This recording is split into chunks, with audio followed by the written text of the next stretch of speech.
కాదు కానీ నీ భక్తి జీవితంలో నీ క్రియలు సరిగా ఉన్నాయో లేవో చూసుకో.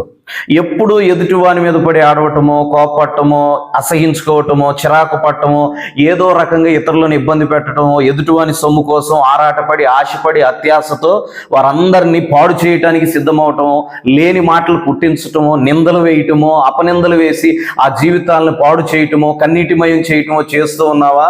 నీ క్రియలకు జీతం ఉంది, జాగ్రత్త. దేవుడు తన యొక్క తీర్పులో నీ క్రియలను లెక్కలోకి తీసుకోవటం ప్రారంభిస్తానని చెప్పని నేను హెచ్చరిస్తూ ఉన్నాడు. కనుక నువ్వు మంచి క్రియలు చేయి, నీకు వీలైనంత మట్టుకు ఇతరులను ప్రేమించు, ప్రార్థించు, ఇతరులకు సహాయం చేయటానికి చూడు, నీ కష్టంలో ఇతరులను ఆదరించడానికి చూడు, నీ కన్న తల్లిదండ్రులను ప్రేమించు, నీ యొక్క స్నేహితులతో సరిగా నమ్మకంగా మిత్రద్రోహం చేయకుండా బ్రతుకు, ఆధ్యాత్మిక జీవిత విధానం సరిగా ఉందో లేదో చెక్ చేసుకుంటూ వెళ్ళు. ప్రభు నిన్ను దీవించేవాడుగా ఉంటాడు. కనుక నీ క్రియలకు తీర్పు ఉంది, జాగ్రత్త.